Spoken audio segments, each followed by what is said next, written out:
नमस्कार दोस्तों, स्वागत करता हूँ अपने चैनल पे एक न्यू ब्लॉग साथ यात्रा प्रयागराज की में।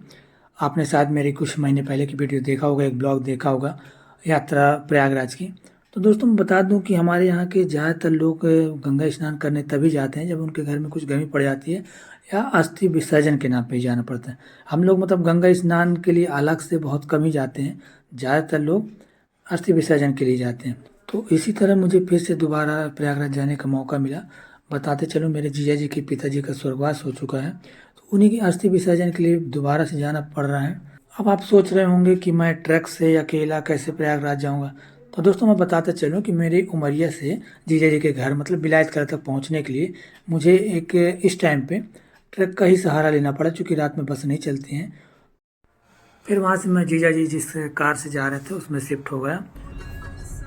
दोस्तों मैं इस ब्लॉग में आपको ये नहीं कहने वाला हूँ कि ये ब्लॉग धमाकेदार होने वाला है, फनी होने वाला है, मज़ेदार होने वाला है, क्योंकि दोस्तों ये हालात जो है हंसने हंसाने का नहीं है, किसी के दुख में साथ देने का है।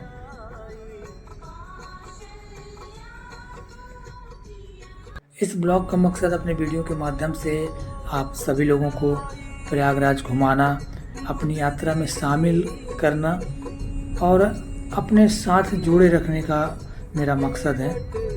तो फाइनली दोस्तों 5-6 घंटे की यात्रा के बाद हम पहुंच जाते हैं प्रयागराज नगरी। यहाँ से प्रयागराज का एरिया लग जाता है। तो बने रहिए मेरे साथ इस ब्लॉग में। मैं आपको घुमाऊंगा प्रयागराज, मैं आपको दर्शन कराऊंगा उस गंगा नदी का, उस पावन धारा का जहाँ हम जा रहे हैं। तूफान दोस्तों सुबह के 4 बज गए हैं। अभी सड़क सुनसान लग रही होंगी, लेकिन कुछ ही दूर बाद देखिएगा कि काफ़ी चहल पहल मिलेगी आपको और इस नगरी की सुंदरता देखिए दोस्तों। और अब हम पहुंच गए हैं यमुना नदी का पुल, जिसे झूला पुल भी कहते हैं। दोस्तों इस पुल की खासियत बता दें कि ये पुल हिलता भी है। अगर आप खड़े होंगे और कोई वाहन गुजरता है तो आप उस चीज़ को महसूस कर पाएंगे, आपको खुद महसूस होगा कि ये पुल हिल रहा है। तो दोस्तों अब हम उतर पड़ते हैं प्रयागराज की पावन भूमि पे। इसके बाद हम फ्रेश होते हैं, ब्रश करते हैं और निकल पड़ते हैं हम गंगा तट की ओर।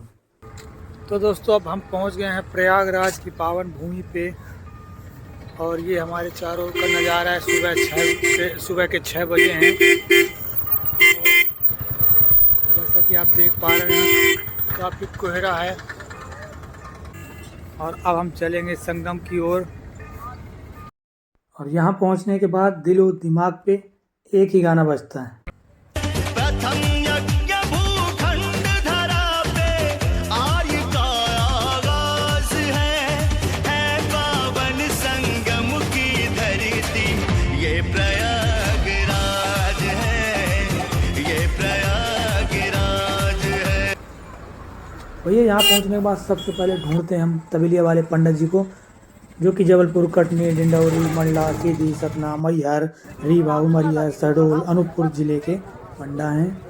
तो भैया फाइनली हमें मिल जाते हैं तबेलिया वाले पंडा जी, जो कि निशानी के तौर पे इस तबेलिया को एक ऊंचे से डंडे पे लटका के रखे हुए हैं ताकि किसी को ढूंढने में परेशानी ना हो। तो भाई साहब सबसे पहले आप ये भीड़ देखिए। अच्छा ठीक है, ठीक है। चौंक गए महाराज तो सुनिए। भैया चौंक तो हम भी गए थे इनकी भीड़ देख के।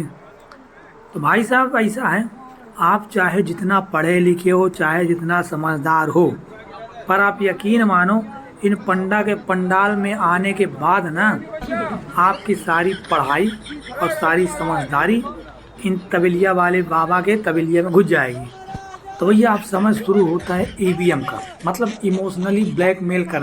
हो सकता है आप इन्हें भगवान के नाम पे ना दें, पर मृत आत्मा के नाम पे अगर जो मांग लिए ना, तो आप क्या है, आपके पप्पा भी मना नहीं कर सकते इन्हें। बात तो सही है। तो भाई सब पंडा द्वारा कटने और नाई द्वारा छिलने के बाद मतलब मुंडन होने के बाद आ जाते हैं गंगा स्नान करने। भैया पानी तो इतना ठंड था कि पानी में घुसते ही ना रूह कांप गई भैया। इसी तरह से ये डुबकी लगा के बाहर आ गए। फिर फटाफट कपड़ा पहन के आ जाते हैं स्वल्पाहार करने। तो भाई साहब अब वक्त तो चला है हमारे समिति के द्वारा घर से लाए भीगे हुए चने का स्वल्पाहार करने का।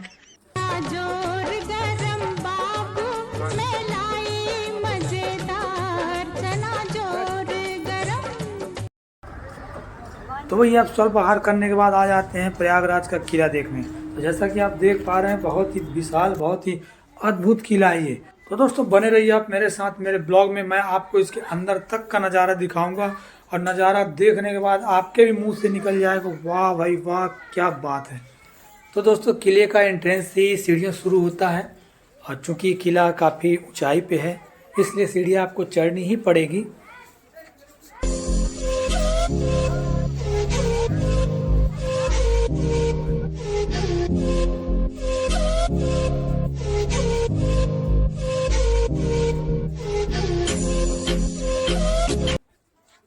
तो दोस्तों ये रहा तोप और तोप का मुंह है सीधा यमुना नदी की ओर। मेरे हिसाब से राजा इसका उपयोग मछली मारने के लिए किया करते रहे होंगे। कुछ भी दोस्तों ये है अक्षय वट वृक्ष। ऐसी मान्यता है कि पूरे ब्रह्मांड में सिर्फ एक ही वृक्ष है ये, जो कि प्रयागराज के किले में। अब इसमें कितनी सच्चाई है तो चाहे आप गूगल से पूछो या वेद पुराण में देखो, अब ये आपका काम है। तो दोस्तों यहाँ तक का सफर तो बिल्कुल फ्री था, मतलब निःशुल्क था, पर आगे अपनी जेब ढीली करने को और करने के लिए तैयार हो जाए। उससे बाबा का भंडारा होता है, मंदिर की रखरखाव होती है। जो आपकी भंडारे के लिए सेवा दान करे, पुण्य करे, इसका मतलब है तो भागीदार बने। इसका मतलब है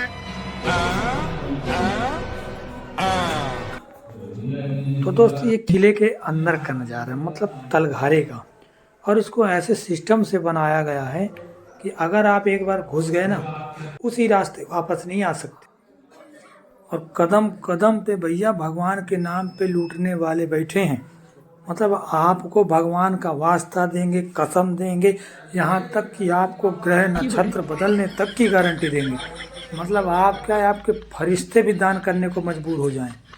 तो भाई साहब जब कभी आप इस किले में घूमने का सोचें तो 200-400 रुपए का चेंज करा के अवश्य रख लें, वरना आपको ये लोग ऐसा एहसास दिला देंगे, ऐसा फील कराएंगे कि इस पूरे ब्रह्मांड में आप सा गरीब कोई नहीं है।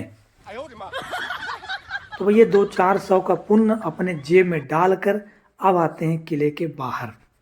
तो दोस्तों ये रही हमारी प्रयागराज की यात्रा। अब निकलते हैं अपने घर की ओर। तो कैसा लगा मेरा ये ब्लॉग कमेंट करके ज़रूर बताएं। मिलते हैं आपसे फिर नेक्स्ट ब्लॉग में। जब तक के लिए नमस्कार, आदाब, सत श्री अकाल, जय श्री राम।